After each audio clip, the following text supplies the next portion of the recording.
السلام السلام السلام یا نبی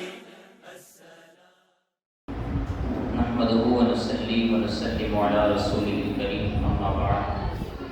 اعوذ بالله من الشيطان الرجيم بسم الله الرحمن الرحيم قل لا اسالكم عليه اجرا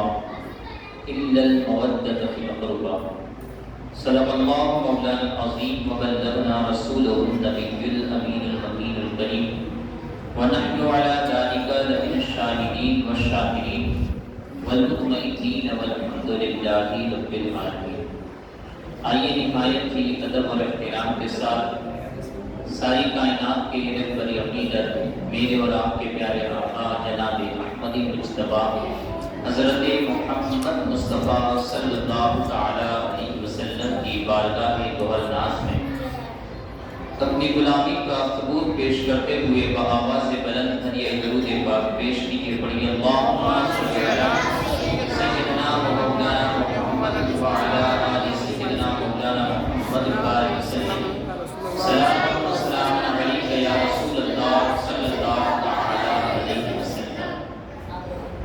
اللہ رب العزت کا نہایت ہی فضل و کرم اور اس کا احسان عظیم ہے کہ رب کریم نے مجھے اور آپ کو یہاں پر جمع کیا۔ اللہ رب العزت ہمیں امام عالی مقام سیدنا امام حسین رضی اللہ تعالیٰ عنہ کا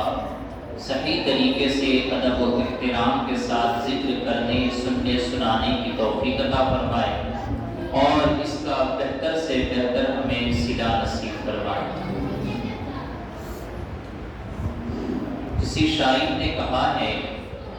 کہ ہر زمانہ میرے حسین کا ہے۔ ماشاءاللہ آج ہمارا حاجی صاحب بھی آئے ہوئے بڑے دنوں کے بعد۔ ایک وقت تھا کہ جب محفل لگتی تھی مغل چاچا وغیرہ اللہ ان پر رحمت نازل فرمائے تو چند لوگ ہوتے تھے لیکن بڑی عشقیانہ محفل ہوتی تھی اور مزے والی ہوتی تھی، اور واقعی میں ابھی بھی وہ محفلیں کبھی کبھار یاد آتی ہیں کہ اس میں کتنے مزے ہوتے تھے کہ جہاں پر سننے والے بھی عشق میں بھرپور ہوتے تھے۔ اللہ رب العزت جو حاضر ہیں ان پر فضل فرمائے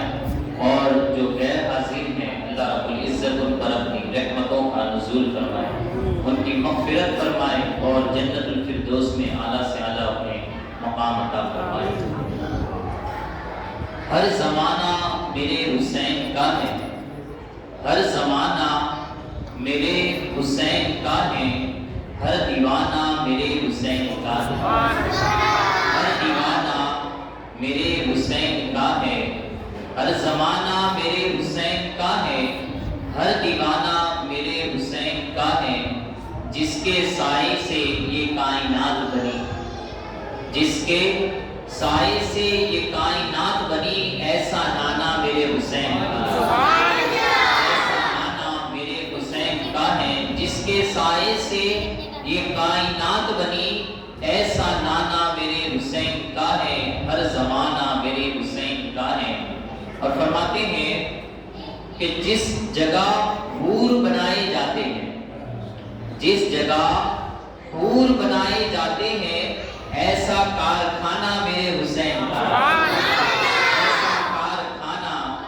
میرے حسین کا ہے۔ اور جو جب زمین سے اناج اگتا ہے، یہ جو زمین سے اناج اگتا ہے، یہ جو زمین سے اناج اگتا ہے، دانا دانا میرے حسین کا ہے، دانا میرے حسین کا ہے۔ اور میرے گھر میں چراغ جلتے ہیں، میرے گھر میں چراغ جلتے ہیں، میرے گھر میں چراغ جلتے ہیں، کیوں کیا نہ جانا میرے حسین کا ہے، میرے حسین کا ہے۔ اور یہ جو کعبہ ہے تم نہ سمجھو گے، یہ جو کعبہ ہے تم نہ سمجھو گے، گھر پرانا میرے حسین کا ہے، میرے حسین کا ہے۔ آقا رحمت صلی اللہ علیہ وسلم کی ہجرت کے بعد یہ مدینہ طیبہ اہل بیت اطہار کا مقام ہوا، ورنہ نبی رحمت صلی اللہ علیہ وسلم کا پرانا مکان یہ خانہ کعبہ یعنی مکہ المکرمہ میں ہی ہے۔ تو فرمایا یہ جو کعبہ ہے تم نہ سمجھو گے،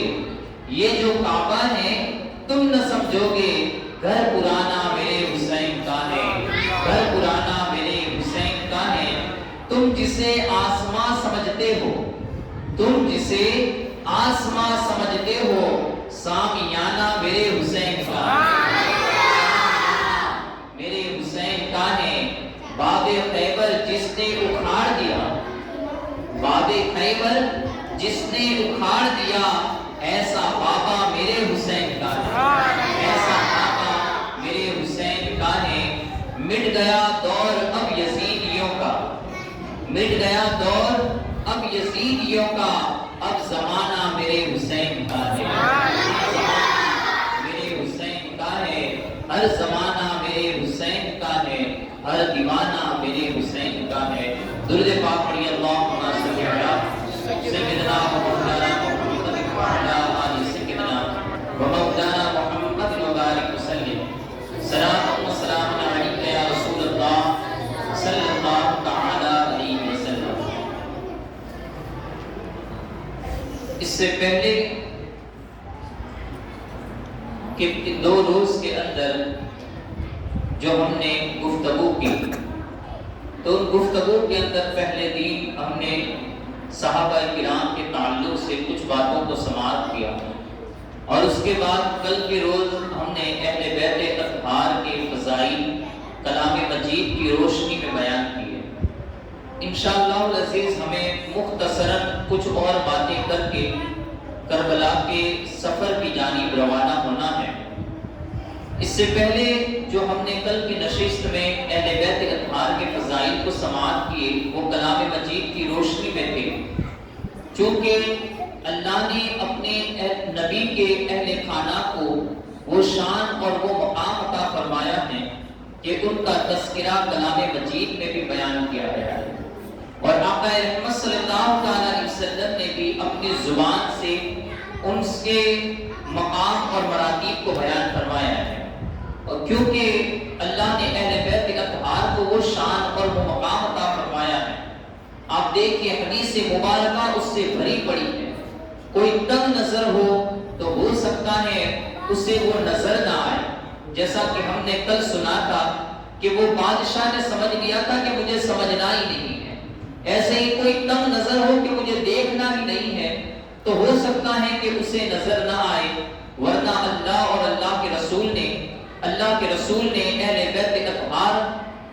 رضوان اللہ تعالی علیہم اجمعین کے اوصاف اور ان کے مناقب کو روز روشن کی طرح بیان فرمایا ہے، اور مورخین نے، محدثین نے اپنی احادیث طیبہ اور اپنی کتابوں کے اندر اسے نقل بھی کیا ہے۔ اللہ رب العزت نے اہل بیت اطہار کی محبت کو کلام مجید میں فرض قرار دیا ہے۔ آپ دیکھیے رب کائنات کلام مجید میں ارشاد فرماتا ہے، قُلْ لَا أَسْأَلُكُمْ عَلَيْهِ أَجْرًا إِلَّا الْمَوَدَّةَ فِي الْقُرْبَى۔ یہ بچوں کو خاموش کرا دیا ہے، بار بھیجو۔ درود پاک پڑھیے، اللہم صلی علی سیدنا مولانا محمد وعلی آل سیدنا مولانا محمد وبارک وسلم۔ صلاۃ و سلام علیک یا رسول اللہ صلی اللہ تعالی علیہ وسلم۔ تو اللہ رب العزت نے کلام مجید میں ارشاد فرمایا، قُلْ لَا أَسْأَلُكُمْ عَلَيْهِ أَجْرًا إِلَّا الْمَوَدَّةَ فِي الْقُرْبَى۔ اے محبوب آپ فرما دیجئے کہ میں تم سے کوئی اجرت طلب نہیں کرتا، مگر یہ کہ تم میرے اہل خانہ سے یعنی میرے گھر والوں سے محبت کرو۔ اب یہاں پر اللہ رب العزت نے اپنے کلام کے اندر اہل بیت اطہار سے محبت کرنا یہ فرض قرار دیا ہے، کیونکہ کلام مجید کا حصہ ہے، کلام مجید کا ہر حکم یہ ایک فرض اور فرض عین کی حیثیت رکھتا ہے کہ انسان کو اس حکم پر عمل کرنا ظاہری طور پر ضروری ہے۔ اگر وہ ظاہری طور پر اس سے انکار کرے گا تو وہ مرتد کہلائے گا اور اس کا قتل یہ واجب قرار پائے گا۔ تو اس وجہ سے اللہ نے اہل بیت اطہار کی محبت کلام مجید میں واجب قرار دی ہے کہ ان سے محبت کرنا یہ لازم اور ضروری ہے۔ کل ہم نے اس بات کو سمجھ لیا کہ اہل بیت اطہار سے مراد کون کون لوگ ہیں، اور کلام مجید سے بھی ہم نے سمجھ لیا کہ اہل بیت اطہار سے مراد یہ آقا رحمت صلی اللہ علیہ وسلم کی بیٹی حضرت سیدہ کائنات سیدہ فاطمہ الزہرا رضی اللہ تعالی عنہا ہے. آپ کے بھائی آپ کے داماد حضرت علی رضی اللہ تعالی عنہ ہیں اور اسی طریقے سے حسنین کریمین رضی اللہ تعالی عنہما ہیں. تو یہ چار نفوس قدسیہ یہ اہل بیت اطہار ہیں اور آقا رحمت صلی اللہ علیہ وسلم کی ازواج بھی اہل بیت اطہار ہیں. اسی طریقے سے اور بھی بہت سے لوگ ہیں جو اہل خانہ کے اندر داخل ہیں، لیکن اہل بیت اطہار سے مراد جو خصوصی طور پر مراد دیے جاتے ہیں وہ بنجتن پاک ہیں. تو یہ نبی رحمت صلی اللہ علیہ وسلم کے اہل خانہ ہیں. اب ان کے ساتھ محبت کرنا یعنی ان کے ساتھ حضرت فاطمہ کے ساتھ، حضرت علی کے ساتھ، حضرت حسنین کریمین کے ساتھ محبت کرنا یہ فرض ہے. ان کے ساتھ محبت لازم اور ضروری ہے. اگر کوئی بندہ ان سے محبت نہیں کرتا بلکہ اگر ان سے بغض رکھتا ہے تو آقا رحمت صلی اللہ علیہ وسلم نے ان کے لیے وعید بیان فرمائی ہے. نبی رحمت صلی اللہ علیہ وسلم نے اللہ کی بارگاہ میں دعا کی، یا اللہ اللہم انی احبہما فاحبہ،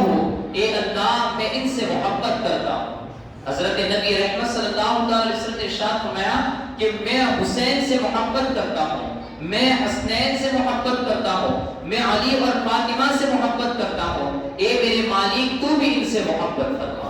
پھر ارشاد فرمایا اے اللہ جو ان سے محبت کرے تو ان سے بھی محبت فرما.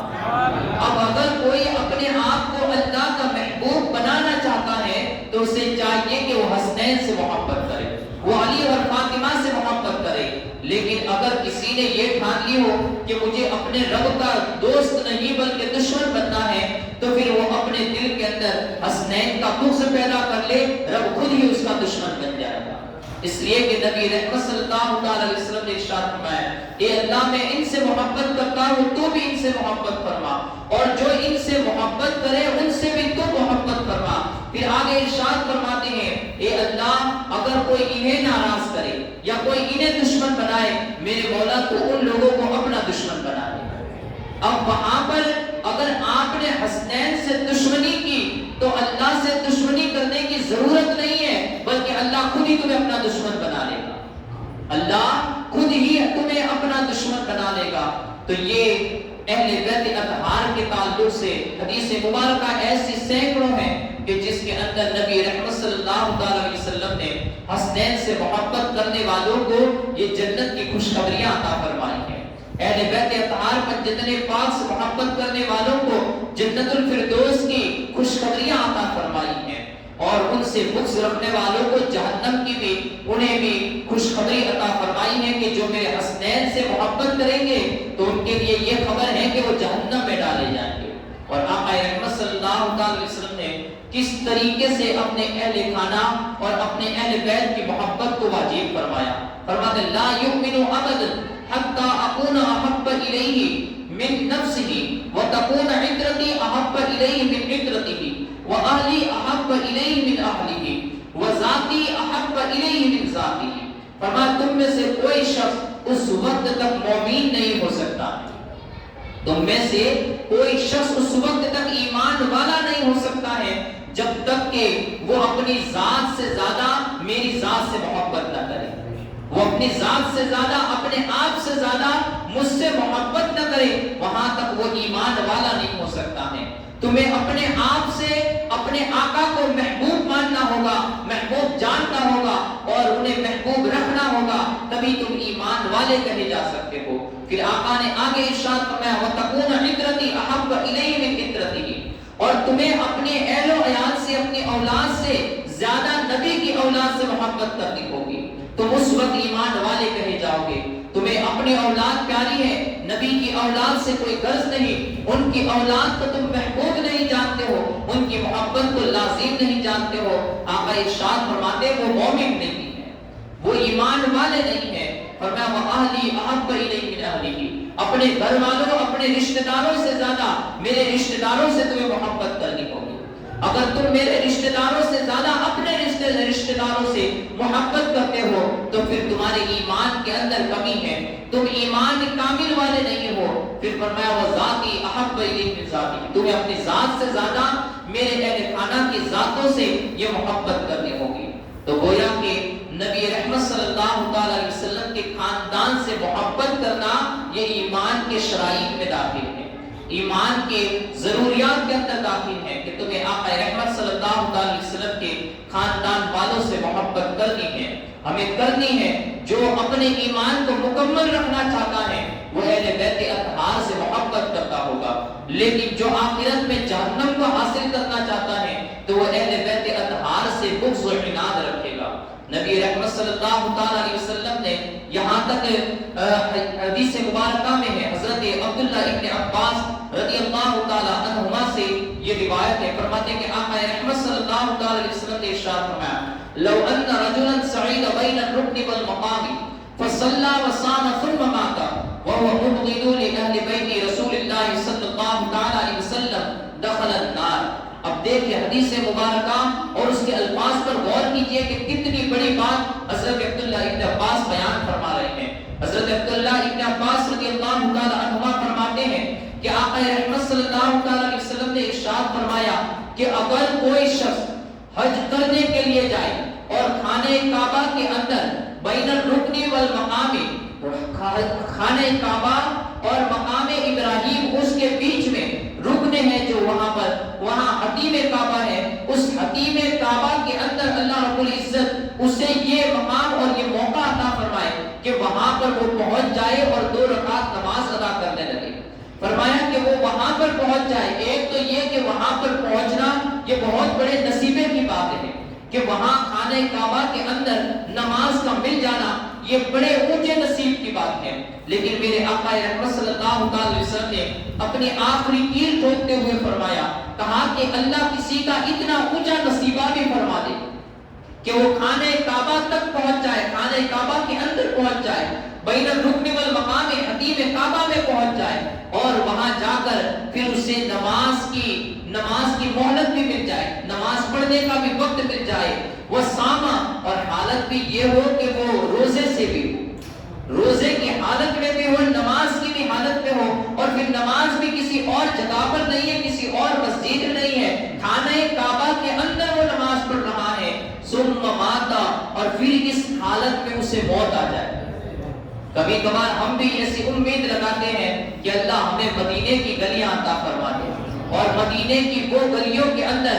مسجد نبوی ہی نہیں بلکہ مسجد مدینہ طیبہ کی کسی گلی کے اندر ہی موت آ جائے اور وہاں کی مٹی ہمیں نصیب ہو جائے۔ اللہ رب العزت ہمارا بھی ایسا نصیبہ بنا دے، لیکن وہ کوئی شخص کہ جس کا نصیبہ اتنا اونچا ہو کہ وہ وہاں پر پہنچ جائے حتیم کعبہ کے اندر، روزے کی بھی حالت میں ہو، نماز کی بھی حالت میں ہو، حج سے فارغ بھی ہو چکا ہو اور خانہ کعبہ کے اندر نماز ادا کر رہا ہو، لیکن پھر آگے ارشاد فرمایا وَهُوَ مُبْغِضٌ لِأَهْلِ بَيْتِ رسول اللہ صلی اللہ علیہ وسلم، لیکن اس کے دل کے اندر اگر نبی پاک صلی اللہ علیہ وسلم کے خاندان والوں کا بغض اور عناد پایا جاتا ہے، آقا رحمت صلی اللہ علیہ وسلم کی آل اور آپ کی اولاد کی دشمنی پائی جاتی ہے، میرے آقا فرماتے ہیں نہ اس کا روزہ کام آئے گا، نہ اس کی نماز کام آئے گی، نہ اس کا حج کام آئے گا، نہ اس کا خانہ کعبہ کے اندر پہنچ کر نماز پڑھنا کام آئے گا۔ فرمایا کہ وہ اتنی اونچی خصوصیات اور نصیبے کے باوجود بھی اللہ رب العزت اس سے بات تک نہیں فرمائے گا، اسے سیدھا جہنم میں داخل فرمائے گا، اسے سیدھا جہنم میں داخل کیا جائے گا۔ تو سوچئے کہ اہل بیت اطہار سے محبت کیسی لازم اور ضروری ہے، ہمارے بزرگوں نے ان سے محبت فرمائی ہے، اور اس انداز سے محبت کہ ان کی محبت میں کبھی کبھار انہیں سزائیں دی گئی ہیں۔ حضرت امام اعظم ابو حنیفہ رضی اللہ تعالیٰ ہمارے امام ہیں، ہمارے مسلک کے امام ہیں، ہماری فقہ کے امام ہیں۔ حضرت امام اعظم ابو حنیفہ رضی اللہ تعالیٰ کو حاکم وقت نے جیل کے اندر، قید خانے کے اندر بھجوا دیا۔ آپ اس کی وجہ دیکھیں، ظاہری طور پر تو یہ وجہ آتی ہے کہ انہوں نے قضات کے عہدے کو تسلیم نہیں کیا تھا، قاضی بننا پسند نہیں کیا، لیکن اس کے بیک گراؤنڈ میں دیکھیں، اس کے پس پردہ دیکھیں کہ وہاں پر جو بات تھی وہ یہ تھی کہ انہوں نے حضرت امام حسن کے پوتے ابراہیم بن عبداللہ رضی اللہ تعالی عنہما کا ساتھ دینے کے لیے لوگوں کو ابھارا تھا، اور کہا تھا کہ حکومت وقت تمہیں مار بھی دے، تمہیں نقصان بھی پہنچائے، لیکن تمہیں نبی کی آل سے بغاوت نہیں کرنی ہے، ہر حالت میں ان کا ساتھ دینا ہے اور انہی کے ساتھ کھڑے ہونا ہے۔ امام اعظم کے اس فتوے کی بنا پر امام اعظم ابو حنیفہ رضی اللہ تعالی عنہ کو یہ قید خانے میں ڈال دیا گیا۔ حکومت وقت نے ان کو اہل بیت اطہار کی محبت کی وجہ سے قید خانے کے اندر ڈال دیا اور کئی وقت تک حضرت امام اعظم ابو حنیفہ یہ قید کی زندگی گزارتے رہے۔ حضرت امام شافعی، امام مالک رضی اللہ تعالیٰ عنہ کو دیکھیے کہ حضرت امام مالک رضی اللہ تعالیٰ عنہ یہ بھی ان کو بھی سزا دی گئی اور ان کو بھی بیڑیاں پہنائی گئی کہ حضرت امام مالک رضی اللہ تعالیٰ عنہ نے بھی اہل بیت اطہار سے اس طرح محبت فرماتے تھے۔ امام شافعی رضی اللہ تعالیٰ عنہ، امام شافعی اس انداز سے اور اس طریقے سے آقا رحمت صلی اللہ علیہ وسلم کی آل اولاد سے محبت فرماتے تھے کہ لوگوں نے آپ کے اس انداز سے محبت کرنے کی وجہ سے آپ کو رافضی کہنا شروع کر دیا تھا۔ حضرت امام شافعی رحمت اللہ تعالی علیہ فرمایا کرتے تھے کہ اگر لوگ مجھے اس وجہ سے رافضی کہتے ہیں، شیعہ کہتے ہیں کہ میں اہل بیت اطہار سے محبت کرتا ہوں، تو میرا رافضی ہونا ہی بہتر ہے۔ فرماتے لو کان رفضا حب آل محمد صلی اللہ تعالی علیہ وسلم فلیشهد الثقلان ان الرافضی، فرماتے ہیں کہ اگر کوئی مجھے آل نبی سے محبت کرنے کی وجہ سے رافضی کہہ رہے ہیں تو جن و انس کی تمام جماعتیں گواہ ہو جاؤ کہ میں آج سے رافضی ہوں۔ فرمایا گیا امام شافعی کا بھی مطلب یہ ہے اور مقصد یہ ہے کہ رافضی اس بات کا نام نہیں ہے، شیعہ اس بات کا نام نہیں ہے کہ تم اہل بیت اطہار سے محبت کرتے ہو، شیعہ اس بات کا نام ہے کہ تم صحابہ کے گستاخ بنو گے۔ اگر صحابہ کے گستاخ بنو گے تب تم شیعہ کہلاؤ گے۔ اہل بیت اطہار کے محبت کرنے والے یہ شیعہ نہیں ہوتے ہیں، وہ رافضی نہیں ہوتے ہیں، امیر معاویہ پر لعن و طعن کرنے والا شیعہ ہوتا ہے۔ حضرت ابو بکر صدیق، حضرت عمر، عثمان غنی رضی اللہ تعالیٰ عنہ پر لعن و طعن اور ان کے مقام اور منصب میں گستاخیاں کرنے والا وہ شیعہ ہوتا ہے۔ فرمایا اہل بیت اطہار سے محبت کرنے والے یہ شیعہ نہیں ہیں، بلکہ وہ تو اللہ رب العزت کے مقرب ترین بندے ہوتے ہیں۔ پھر آگے ارشاد فرماتے یا اہل بیت رسول اللہ حبکم فرض من اللہ فی القرآن انزلہ، اے اہل بیت نبی، اے نبی کے گھر والوں، تمہاری محبت تو اللہ رب العزت نے کلام مجید میں ہم پر فرض فرمائی ہے، یعنی تم تو وہ مقام رکھتے ہو کہ رب نے ہمیں اپنے کلام میں تم سے محبت کرنا فرض فرمایا ہے۔ یکفیکم من عظیم الفخر انکم من لم یصلی علیکم لا صلاۃ لہ، فرمایا تمہارے لیے کیا یہ کافی نہیں ہے کہ تم پر جب تک ہم درود نہ پڑھے ہماری نمازیں بھی مکمل نہیں ہوتی ہیں، تم پر جب تک ہم درود نہ پڑھے ہماری نمازیں بھی مکمل نہیں ہوتی ہیں۔ یہ حضرت امام شافعی کا عقیدہ ہے۔ فرماتے ہیں کہ ہم اگر نبی پاک صلی اللہ علیہ وسلم کی آل پر درود نہ پڑھیں گے تو ہماری نمازیں یہ مکمل بھی نہیں ہوگی۔ اس وجہ سے امام شافعی کے نزدیک درود ابراہیم یہ واجب ہے اور ہمارے نزدیک سنت مؤکدہ ہے۔ تو آل نبی پاک صلی اللہ علیہ وسلم کی آل پر نماز میں درود پڑھنے سے نمازیں مکمل ہوتی ہے۔ اور آقا رحمت صلی اللہ علیہ وسلم نے خود ارشاد فرمایا، حضرت ابو ہریرہ رضی اللہ تعالیٰ عنہ سے روایت ہے، میں زیادہ روایتوں کی طرف نہ جاتے ہوئے جلد سے جلد ہم اہل بیت اطہار اور امام حسین کے سفر کی طرف آگے بڑھیں گے۔ ایک روایت کو سماعت کر لیں۔ حضرت ابو ہریرہ سے روایت فرماتے ہیں ان النبی صلی اللہ علیہ وسلم من سرہ ان یقتال بالمکیال مکیال الاوفا اذا صلی علینا اہل البیت، نبی پاک صلی اللہ علیہ وسلم ارشاد فرماتے ہیں کہ جسے یہ خوشی حاصل کرنا ہو کہ اس کے نامہ اعمال کا پورا بدلہ دیا جائے، یعنی اس کے عمل کا پورا رب کریم اسے بدلہ عطا فرمائے، فرمایا اذا صلی علینا اہل بیت، تو اسے چاہیے کہ وہ ہم اہل بیت پر درود پاک پڑھتا رہے۔ میرے اہل خانہ پر درود بھیجے گا، اللہ رب العزت اس کے عمل کا پورا بدلہ عطا فرمائے گا۔ یہاں تک کہ حضرت عمر رضی اللہ تعالیٰ عنہ ارشاد فرماتے ہیں کہ اگر کوئی اپنی دعاؤں کو قبول کروانا چاہے تو اس دعاؤں کے آگے پیچھے نبی پاک صلی اللہ علیہ وسلم پر درود بھیجے، رب کریم اس کی دعاؤں کو قبول فرمائے۔ تو اہل خان اہل بیت نبوت پر درود پڑھنے سے یہ دعائیں مقبول ہوتی ہیں، اس دعائیں مقبول ہوتی ہیں، عملوں کا پورا پورا بدلہ نصیب ہوتا ہے۔ اس وجہ سے چاہیے کہ ہم اہل بیت اطہار سے محبت کریں، بھرپور ان کی تعظیم اور توقیر کریں۔ اب آئیے آگے چلتے ہیں۔ امام حسین رضی اللہ تعالیٰ، حضرت امام عالی مقام، کس ذات کا نام ہے امام حسین؟ امام حسین ایک دین کی پہچان کا نام امام حسین ہے۔ امام حسین رضی اللہ تعالیٰ عنہ یہ حق و باطل کے اندر امتیاز شخصیت کا نام امام حسین رضی اللہ تعالیٰ عنہ ہے کہ اگر آپ حق و باطل کو پہچاننا چاہو تو حسین کہو، جو حسین والے ہوں گے وہ حق پر ہوں گے، اور جو حسین سے بغض کرنے والے ہوں گے وہ باطل پرست ہوں گے۔ تو حسین اعظم کو اللہ رب العزت نے ایسی شان اور ایسا مقام عطا فرمایا ہے کہ حسین ایک حق و باطل کی پہچان کا نام حسین ہے، حسین ایک امتیازی شخصیت کا نام حسین ہے۔ حسین آقا رحمت صلی اللہ علیہ وسلم کے نواسے ہیں۔ نبی پاک صلی اللہ علیہ وسلم نے جن کے جنتی ہونے کی بشارت دنیا میں عطا فرمائی ہے ان شخصیت کا نام حسین ہے۔ امام حسین رضی اللہ تعالیٰ عنہ اس ذات کا نام ہے کہ آقا رحمت صلی اللہ علیہ وسلم جنہیں اپنے ہاتھ میں لے کر، اپنی گود میں لے کر اپنی زبان مبارک چٹایا کرتے تھے، انہیں اپنی زبان مبارک چسایا کرتے تھے، اس ذات کا نام امام حسین رضی اللہ تعالیٰ عنہ ہے۔ حضرت امام حسین رضی اللہ تعالیٰ عنہ آپ سن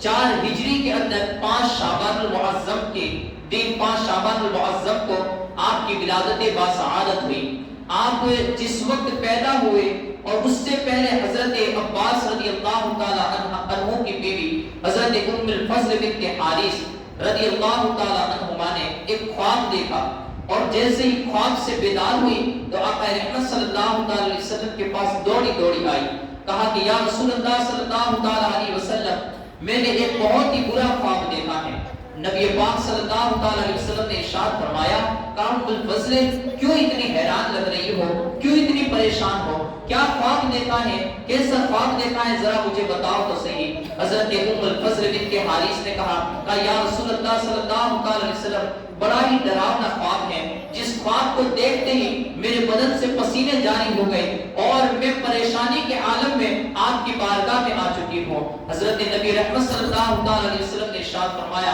اے ام الفضل بتاؤ تو صحیح تمہارا خواب کیا ہے؟ تو حضرت ام الفضل نے اپنے آپ کو سنبھالتے ہوئے کہا یا رسول اللہ صلی اللہ علیہ وسلم میں نے خواب دیکھا کہ آپ کے جسم سے ایک ٹکڑے کو الگ کیا گیا اور ایک ٹکڑے کو نکال کر میری گود کے اندر تھما دیا گیا۔ جیسے ہی میری گود کے اندر وہ ٹکڑا آیا میری آنکھ بیدار ہو گئی، میری آنکھ کھل گئی۔ آقا رحمت صلی اللہ علیہ وسلم مسکرا اٹھے اور فرمایا ام الفضل اس میں پریشان ہونے کی بات نہیں ہے، میری بیٹی سیدہ کائنات سیدہ فاطمہ الزہرا رضی اللہ تعالی عنہا کے گھر پر ایک بیٹا پیدا ہوگا، جیسے ہی وہ بیٹا پیدا ہوگا تو تمہاری گود میں دیا جائے گا، تمہاری گود میں دیا جائے گا۔ اور واقعی میں ویسا ہی ہوا کہ حضرت فاطمہ الزہرا رضی اللہ تعالی عنہا کے یہاں 5 شعبان المعظم سن 4 ہجری کے اندر حضرت امام حسین رضی اللہ تعالیٰ عنہ کی پیدائش ہوئی۔ پیدائش کے بعد فوراً ہی حضرت امام حسین رضی اللہ تعالیٰ عنہ یہ حضرت ام الفضل بنت حارث رضی اللہ تعالیٰ عنہما کے ہاتھ میں دیے گئے۔ آپ نے ان سے پیار فرمایا اور پھر آقا رحمت صلی اللہ علیہ وسلم کی بارگاہ میں پیش کیا گیا۔ نبی پاک صلی اللہ علیہ وسلم نے بھی ان سے بڑا ہی پیار فرمایا اور اسی وقت آپ کی شہادت کی بھی خبر آئی۔ انشاءاللہ ہم وہ تمام احادیث طیبہ یہ بعد میں سماعت کریں گے۔ اب یہاں پر امام عالی مقام کے کچھ فضائل کو سماعت کرتے ہیں اور پھر خلافت کی طرف اور آگے کی طرف بڑھتے ہیں۔ حضرت امام عالی مقام جب پیدا ہوئے تو نبی پاک صلی اللہ علیہ وسلم نے اس انداز سے آپ کو پیار فرمایا، آپ کی تربیت بھی فرماتے رہے، آپ سے پیار بھی فرماتے رہے۔ حسین اعظم رضی اللہ تعالی عنہ کہ جن کے بارے میں آقا رحمت صلی اللہ علیہ وسلم نے ارشاد کیا حسین منی وانا من الحسین، یہ کتنی بڑی فضیلت ہے۔ پیارے آقا صلی اللہ علیہ وسلم ارشاد فرماتے ہیں حسین مجھ سے ہے اور میں حسین سے ہوں، حسین مجھ سے ہے اور میں حسین سے ہوں۔ پھر کبھی ارشاد فرماتے تھے احب اللہ من احب حسینہ، جس نے حسین سے محبت کی اللہ اس سے محبت فرمائے گا۔ حسین پاک کے بارے میں نبی پاک صلی اللہ علیہ وسلم نے ارشاد فرمایا اگر کوئی دنیا کے اندر جنتی نوجوانوں کے سردار کو دیکھنا چاہے تو وہ میرے بیٹے امام حسین کو دیکھ لے، اگر وہ حسین کو دیکھ لے گا تو وہ جنتی نوجوانوں کے سردار کو دیکھ لے گا۔ یہ آقا رحمت صلی اللہ علیہ وسلم نے ان کے فضائل بیان فرمائے۔ اسی طریقے سے حضرت عبداللہ ابن عمر رضی اللہ تعالی عنہما آپ بیان فرماتے ہیں کہ ایک دن حضرت عبداللہ ابن عمر رضی اللہ تعالی عنہ یہ خانہ کعبہ شریف کے سائے کے اندر وہاں پر سوئے ہوئے تھے کہ اچانک اس وقت حضرت امام عالی مقام امام حسین رضی اللہ تعالی عنہ کی آمد ہو گئی۔ امام حسین رضی اللہ تعالی عنہ جیسے ہی وہاں پر داخل ہوئے تو حضرت عبداللہ ابن عمر یہ سوئے ہوئے تھے کھڑے ہو گئے اور آپ نے پھر اپنے ارد گرد جو لوگ بیٹھے ہوئے تھے ان سے فرمایا کہ اگر تم لوگ چاہو کہ اس پوری زمین کے خطے کے اندر یعنی مشرق سے لے کر مغرب تک، شمال سے لے کر جنوب تک جتنی انسانی آبادی ہے ان تمام انسانوں سے بہتر اور افضل اس روئے زمین پر آسمان والوں کے نزدیک جو سب سے بہتر انسان ہے، اگر تم اس کو دیکھنا چاہو تو پیچھے دیکھو وہ شخص آ رہا ہے، وہ شخص آ رہا ہے جو روئے زمین پر آسمان والوں کے نزدیک تمام زمین والوں سے بہتر ہے۔ لوگوں نے پیچھے دیکھا تو کوئی اور نہیں تھا، وہ حضرت امام عالی مقام امام حسین رضی اللہ تعالیٰ عنہ کی ذات تھی۔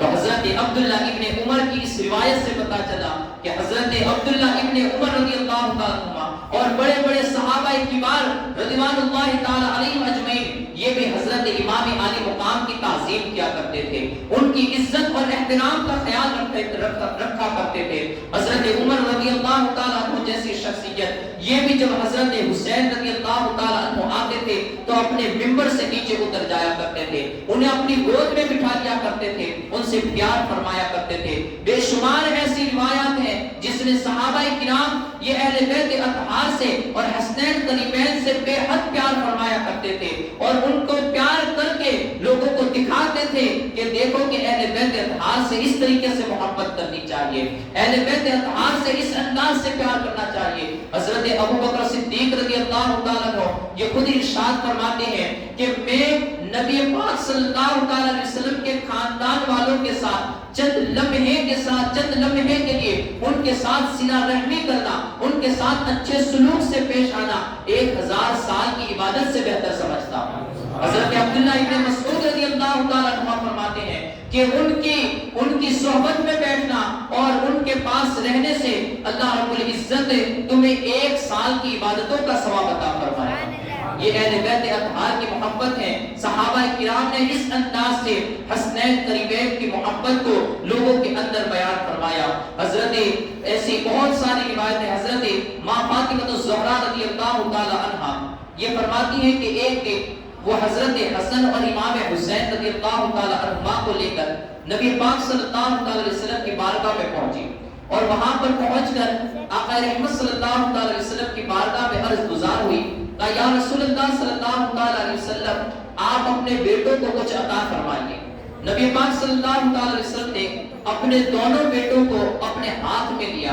اپنی گود میں لیا اور پھر ایک کو اپنی دائیں ران پر بٹھایا، دوسرے کو اپنی بائیں ران پر بٹھایا اور دونوں کو پیار فرماتے ہوئے پھر ارشاد فرمایا اما حسن فلہ ہیبتی وسودتی، فرمایا یہ حسن ہے، میں نے حسن کو اپنی ہیبت عطا کی اور اپنی سرداری عطا فرمائی۔ میں نے حسن کو اپنی ہیبت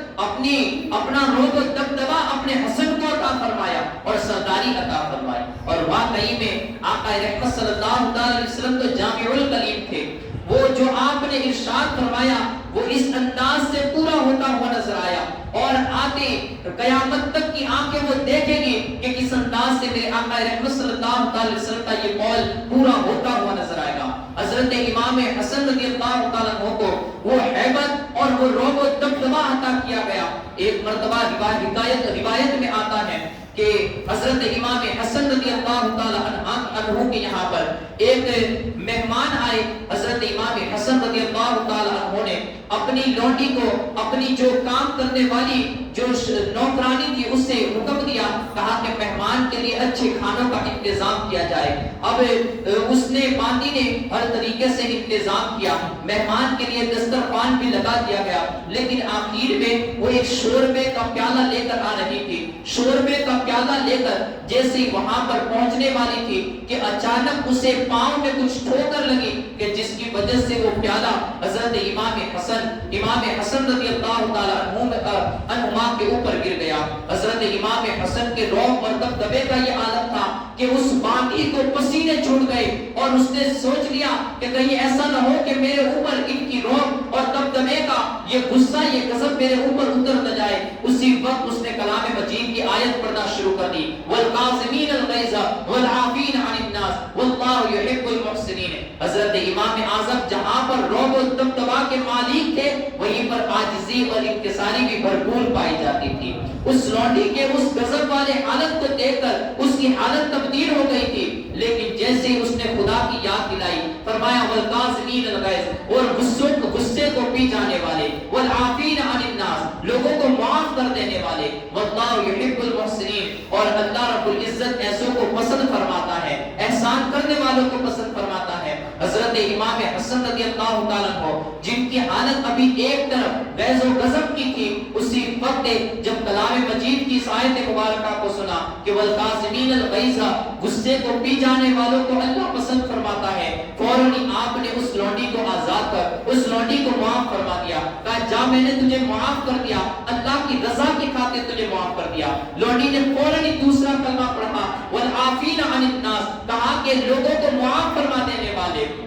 والعافین عن الناس، لوگوں کو معاف کرنے والے۔ حضرت امام حسن نے مسکراتے ہوئے ارشاد فرمایا، کہا جا میں نے تجھے آزاد بھی کر دیا، فرمایا واللہ یحب المحسنین، اللہ احسان کرنے والوں کو پسند فرماتا ہے۔ حضرت امام حسن رضی اللہ تعالیٰ عنہ کی شخصیت ایسی رعب اور دبدبا والی تھی، پھر سیادت بھی ایسی عطا فرمائی گئی کہ امام حسن رضی اللہ تعالیٰ عنہ، یہ حضرت علی رضی اللہ تعالیٰ عنہ کے انتقال کے بعد صحابہ کرام نے اور جو بڑے بڑے تابعین تھے ان تمام لوگوں نے حضرت امام حسن کو خلیفہ بنایا۔ امام حسن کو خلیفہ بنایا، 6 مہینے تک آپ نے سرداری کو انجام دیا، 6 مہینے تک آپ نے خلافت کے کام کو انجام دیا، اور اس کے بعد آپ نے خود ہی خلافت سے دستبرداری کو اختیار کر لیا۔ لیکن دیکھیے یہ بھی ایک طرف کہ وہاں پر امام حسن رضی اللہ تعالیٰ عنہ نے خود سے خلافت سے اور سرداری سے دستبرداری اختیار کر لی، اور خلافت کو اپنے آپ سے اللہ کی رضا کے خاطر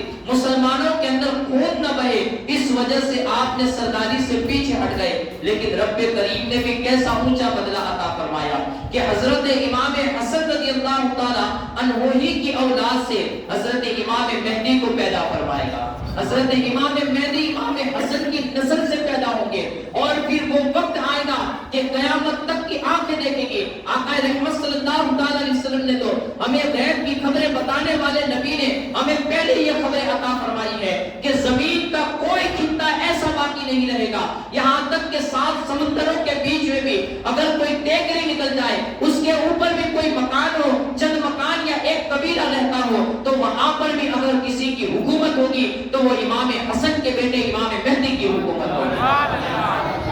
یہ حضرت امام حسن کی سیادت ہے کہ اللہ رب العزت، اللہ کے رسول صلی اللہ علیہ وسلم نے ارشاد فرمایا کہ میری ہیبت اور میری سیادت میں نے اپنے بیٹے حسن کو عطا فرمائی ہے۔ تو یہ حضرت امام حسن کا مقام ہے۔ پھر دوسری طرف ارشاد فرمایا وَأَمَّا حُسَيْنٌ فَلَهُ جُرْأَتِي وَجُودِي، فرمایا یہ حسین ہے، میں نے اسے اپنے جرأت یعنی ہمت عطا فرمائی ہے، وجودی اور اپنی سخاوت عطا فرمائی ہے۔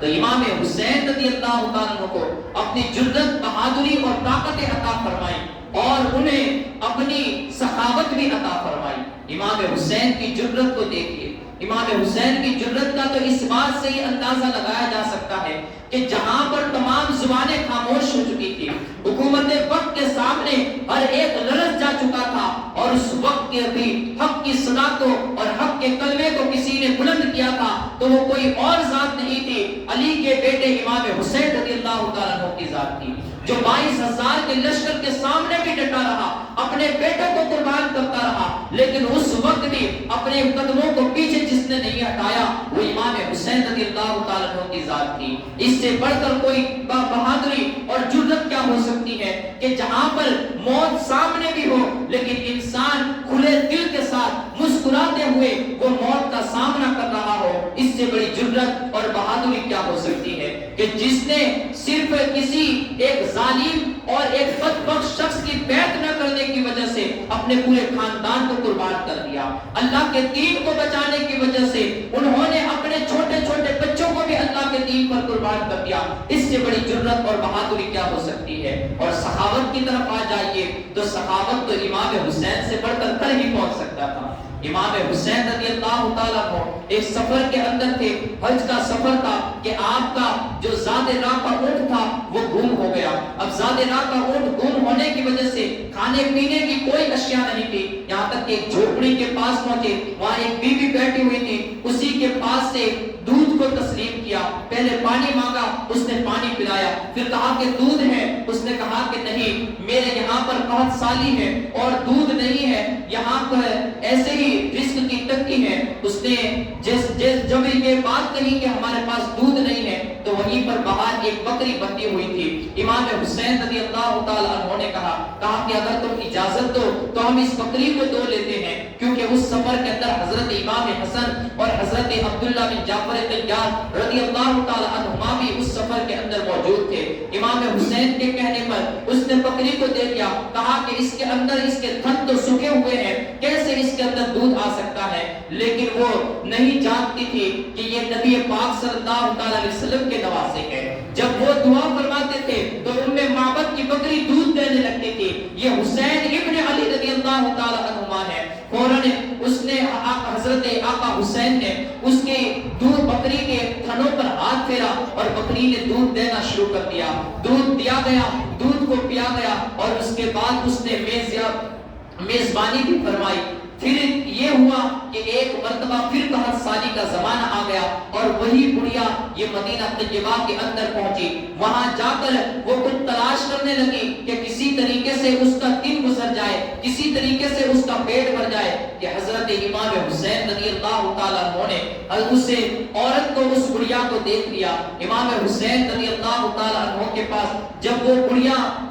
حضرت امام حسین رضی اللہ تعالیٰ عنہ نے جب اس کو دیکھا تو فوراً ہی اس کے پاس پہنچے، کہا مائی کیا تو نے مجھے پہچانا؟ کہا نہیں میں نے تمہیں نہیں پہچانا۔ کہا تم بھول چکی ہو، کیا تم نے سفر حج کے اندر میری مدد نہیں کی تھی؟ کیا تم نے میرا پیٹ نہیں بھرا تھا؟ کیا تم نے ہمارے لیے اپنی بکری کو قربان نہیں کیا تھا؟ حضرت امام حسین رضی اللہ تعالیٰ عنہ کے یاد دلانے پر اسے یاد آ جاتا ہے، حضرت امام حسین اسے اپنے گھر لے چلتے ہیں اور اس وقت اس سے بڑھیا کو جس نے صرف دودھ دیا تھا، اس نے کھانا دیا تھا، اس بڑھیا کو 1000 بکریاں بھی عطا فرماتے ہیں اور 1000 سونے کے سکے بھی عطا فرماتے ہیں۔ یہ حضرت امام حسین رضی اللہ تعالیٰ عنہ کی سخاوت ہے۔ اور صرف یہی نہیں بلکہ آپ دیکھیے سینکڑوں ایسی روایات موجود ہیں کہ امام حسین رضی اللہ تعالیٰ عنہ کی سخاوت کے جس کے اندر قصے اور کہانیاں بیان کی گئی ہے۔ الغرض امام حسین رضی اللہ تعالیٰ عنہ کو آقا رحمت صلی اللہ تعالیٰ علیہ وسلم کی سخاوت نصیب ہوئی، آپ کی جرأت نصیب ہوئی۔ کبھی کبھار وہ کبھی تنگ نظر اور تنگ دل والے ہوتے ہیں، وہ یہ اعتراض کرتے ہیں کہ یہ کس طریقے سے ہو سکتا ہے۔ وہ جب کربلا کی روایات بیان کی جاتی ہے کہ امام عالی مقام جب اپنی تلوار کو پھیرتے تھے تو 100 کو کئی لوگوں کو ایک ہی بار کے اندر زمین میں ڈھیر کر دیتے تھے، تو کہتے تھے کہ یہ کیسے ہو سکتا ہے کہ ایک ہی انسان جو اتنا ٹوٹ چکا ہو، جس کے بیٹے بھتیجے اس کی نظروں کے سامنے قربان کر دیے گئے ہو، جو بڑھاپے کے عالم میں ہو، اور پھر وہ اس انداز سے تلوار چلائے اور ہزاروں کے ہزاروں اور صفوں کی صفوں کو الٹ کر رکھ دے۔ میں کہتا ہوں یہ کوئی اور انسان ہوتا تو یہ بات اور یہ اعتراض سمجھ میں آ سکتا تھا، لیکن نبی پاک صلی اللہ علیہ وسلم نے جس کے لیے یہ دعا فرمائی ہو کہ میری جرأت اور میری بہادری میں نے اپنے بیٹے حسین کو عطا کی ہے، اگر تم اس حسین کی بات کرتے ہو کہ یہ حسین سے کیسے ہو سکتا ہے تو پھر تمہاری زبانیں اور تمہاری باتیں یہ غلط ہو سکتی ہیں، لیکن میرے آقا کی زبان زبان اور میرے آقا کی بات یہ کبھی بھی غلط نہیں ہو سکتی۔ میرے آقا رحمت صلی اللہ علیہ وسلم نے فرمایا کہ میری جرت اور میری بہادری میں نے اپنے بیٹے حسین کو عطا کی ہے۔ اور میرے آقا کی جرت کیا تھی؟ میرے آقا رحمت صلی اللہ علیہ وسلم ارشاد فرماتے ہیں کہ رب نے مجھے وہ جرت اور مجھے وہ رعب و دبدبا عطا فرمایا ہے کہ میں اپنے دشمن سے 40 میل کی دوری پر ہوتا ہوں اور میرا دشمن 40 میل کی دوری سے کانپنے لگتا ہے۔ میرا دشمن 40 میل کی دوری سے مجھ سے کانپنے لگتا ہے۔ یہ میرے آقا کی رعب، میرے آقا کی جرت اور بہادری اور آپ کا یہ رعب ہے۔ تو فرمایا یہ رعب اور یہ دبدبا اللہ کے رسول صلی اللہ علیہ وسلم نے اپنے بیٹے حسین کو عطا فرمایا۔ تو اب وہ حسین کہ جو اتنے ناز و نخرے سے پلے ہو، جن کی فضائل اتنے ہو، جو جنتی نوجوانوں کے سردار ہو، اب وہ اس بدبخت، وہ ظالم، وہ شقی، وہ یزید بدبخت کے ہاتھ پر بیعت کس طریقے سے کر سکتے تھے؟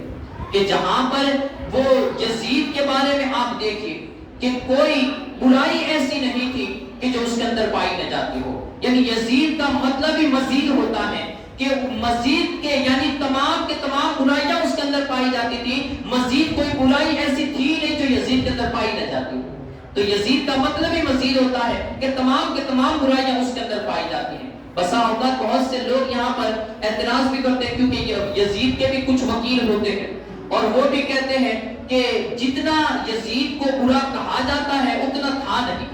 جتنا یزید کو برا کہا جاتا ہے، برا بولا جاتا ہے، اتنا تھا نہیں۔ ہمارے اہل سنت والجماعت کے بزرگان دین فرماتے ہیں کہ بھائی جتنا تھا، یعنی وہ ان کا سوال یہ ہوتا ہے کہ جتنا برا کہا جاتا ہے اتنا تھا نہیں، مطلب ان کے نزدیک بھی کچھ تو تھا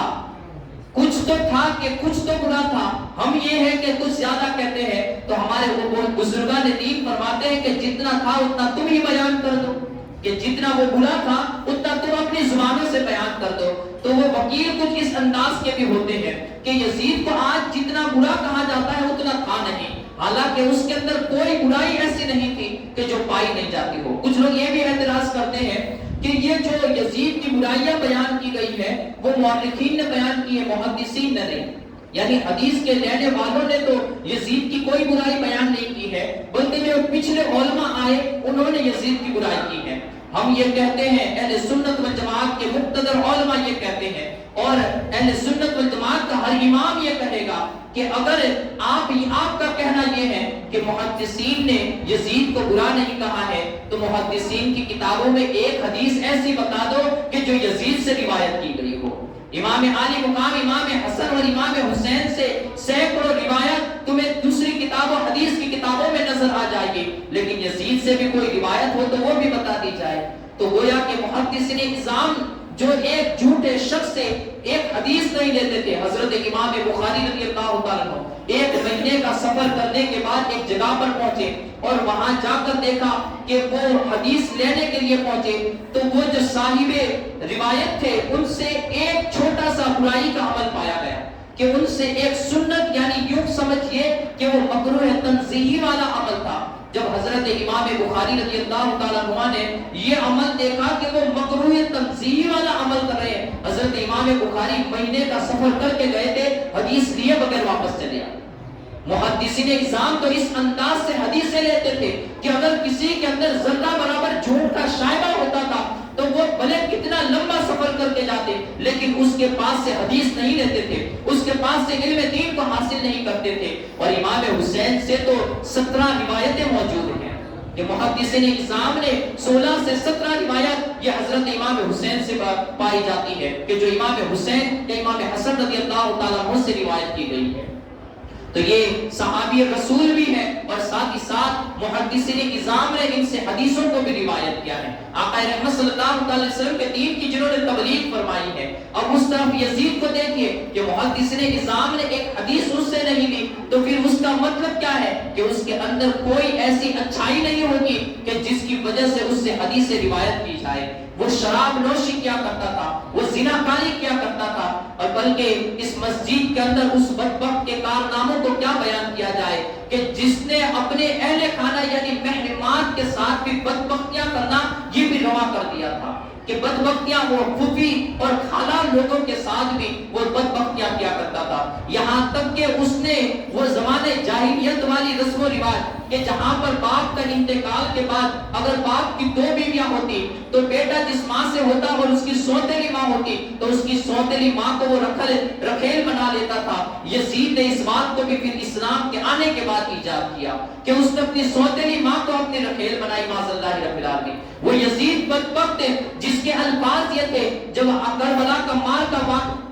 یہ واقع ہو چکا تو اس کے بعد امام عالی مقام اور اہل بیت اطہار اور بنو ہاشم کے سروں کو نیزوں کے اوپر لے جا کر جب یزید کے دربار میں پیش کیا گیا تو وہ شعر پڑھنے کی حالت میں وہ شراب کے نشے میں دھت تھا، اور اس وقت شعر پڑھتے ہوئے اس نے یہ کہا کہ آج میرے باپ دادا زندہ ہوتے، وہ امیہ وہ عتبہ اور شیبہ زندہ ہوتے تو وہ جان لیتے کہ میں نے بدر و احد کا کس طریقے سے بدلہ لیا، معاذ اللہ رب العالمین۔ یہ اس کی زبان کے الفاظ ہیں جو مورخین نے اپنی کتابوں کے اندر روایت کیے ہیں، اور وہ کس سے بدلے لینے کی بات کر رہا تھا؟ کیا وہ کسی عام انسانوں سے بدلے لینے کی بات کر رہا تھا؟ بدر کے اندر کون مارے گئے تھے؟ بدر کے اندر صحابہ کرام نے مسلمانوں نے عتبہ اور شیبہ کو قتل کیا تھا، انہیں جہنم پہنچایا تھا، امیہ کو جہنم پہنچایا گیا تھا۔ تو وہ اپنے باپ داداؤں کی بات کر رہا تھا کہ میرے باپ داداؤں کو بنو ہاشم نے قتل کیے تھے، آج میں نے امام حسین اور ان کے گھر والوں کو یہ مار کر اور شہید کر کے قتل کر کے یہ میں نے اپنے باپ داداؤں کا بدلہ لے لیا۔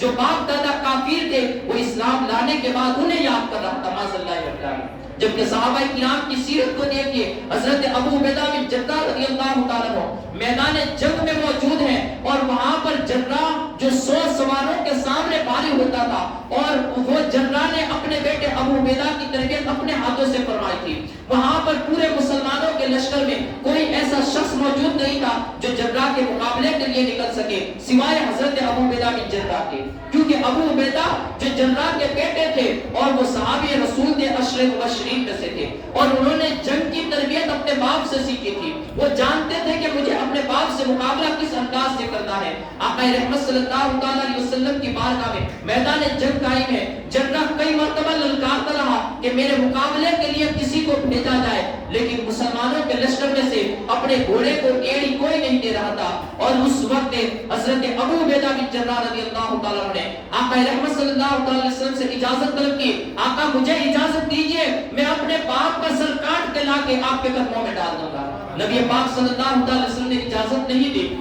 الغرض کہنا مقصود یہ ہے کہ وہاں پر جو صحابی بن چکے تھے اور جن کے دلوں کے اندر اسلام گھر کر چکا تھا تو وہ اس مقام پر پہنچ چکے تھے کہ وہ اپنے سامنے اپنا باپ کافر ہوتا تھا تو اس کی بھی کوئی اہمیت نہیں جانتے تھے۔ اور یہ کس انداز کا مسلمان تھا جو لوگ اس کی وکالت کرتے ہیں، وہ کس انداز سے اس کی وکالت کرتے ہیں کہ جس کے الفاظ یہ ہو کہ آج میں نے اپنے باپ دادا جو کافر تھے ان کا بدلہ لے لیا، اور وہ بھی نبی پاک صلی اللہ علیہ وسلم کے خاندان کو قتل کرنے کے بعد، معاذ اللہ رب العالمین۔ تو یہ یزید بدبخت تھا۔ اب ایسے یزید بدبخت جس کے اندر ایک اچھائی نہ پائی جاتی ہو، بلکہ آپ روایتوں کے اندر دیکھیے کہ وہ حج کرنے کے لیے گیا تھا تو حج کے سفر کے دوران بھی وہ شراب نوشی کرتا تھا۔ حج کے سفر کے دوران یہ بات ہمارے لیے بھی درس عبرت ہے کہ وہ حج کے سفر کے دوران بھی جوا کھیلتا تھا اور شراب نوشی کیا کرتا تھا، وہ قمار بازی حج کے سفر کے درمیان کرتا تھا۔ کبھی کبھار ہمارے بھی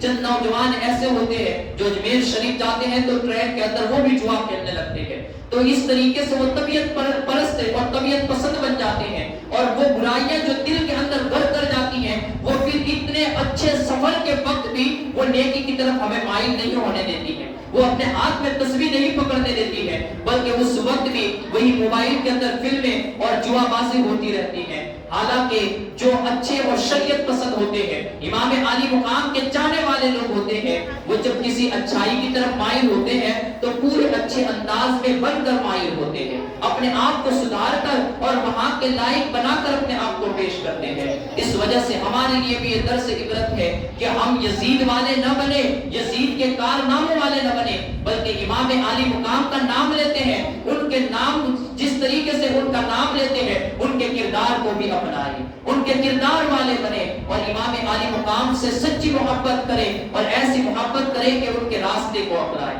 تو یزید ایسا بدبخت تھا، امام عالی مقام اب اس کی کیسی بیعت کر سکتے تھے؟ اب بیعت کے جو معنی ہوتے ہیں اس کو بھی ہم سمجھتے ہوئے چلے. لیکن وہ حج کے سفر کے دوران جب وہ حج پر جا رہا تھا تو امام عالی مقام نے اپنی آنکھوں سے اسے شراب نوشی کرتے ہوئے دیکھا تھا. امام حسین رضی اللہ تعالیٰ عنہ نے اپنی آنکھوں سے اسے شراب پیتے ہوئے دیکھا تھا. اب ایسے یزید کی بیعت کہ اتنا بڑا شخص ہے امام عالی مقام جس کی تعظیم صحابہ کرام بھی کرتے ہو, تو ویسا بندہ اس بدبخت کی بیعت کیسے کر سکتا تھا؟ کیونکہ امام عالی مقام جب سفر حج سے واپس ہو رہے تھے تو مدینہ طیبہ جب پہنچے تو اس وقت دیکھا کہ یزید اپنے دوستوں کے ساتھ ایک محفل لگائے ہوئے تھا. رات کا وقت تھا, تاریکی چھائی ہوئی تھی اور اس وقت شراب و کباب کی محفل سجی ہوئی تھی. امام عالی مقام جیسے وہاں پر پہنچے تو یزید کے ہاتھ میں ایک پیالہ تھا اور اس نے اپنے ہاتھ سے ایک پیالے کو بھرا اور پھر امام عالی مقام کی طرف بڑھایا, کہا کہ اس شراب کو تم بھی پیو تاکہ تمہارے اندر بھی مستی آ جائے. امام عالی مقام نے اسی وقت ارشاد فرمایا, کہا بدبخت ہے, میں تو اسے دیکھتا تک بھی نہیں, میں نے تربیت کس حالت میں اور کس بارگاہ میں پائی ہے تو نہیں جانتا ہے. میں نے نبی پاک صلی اللہ علیہ وسلم کی بارگاہ میں 7 سال گزارے ہیں. تو حضرت امام عالی مقام نے یزید کو اپنی آنکھوں کے سامنے, کبھی کبھار یہ بات ہو کہ کوئی سنی سنائی بات ہو تو انسان اسے تسلیم نہ کرے, لیکن امام حسین رضی اللہ تعالیٰ عنہ نے تو یزید کو اپنی آنکھوں سے دیکھا تھا کہ وہ شراب نوشی کیا کرتا تھا, وہ قمار بازی کیا کرتا تھا, وہ جوا بازی, اور کوئی برائی ایسی نہیں تھی جو اس بدبخت کے اندر پائی نہ جاتی ہو. تو اب وہ امام عالی مقام اس کی بیعت کیسے کر سکتے ہیں؟ اب بیعت کے جو معنی ہے اسے 5 منٹ کے اندر سمجھتے ہوئے چلے کہ بیعت اسے کہا جاتا ہے کہ انسان اپنے آپ کو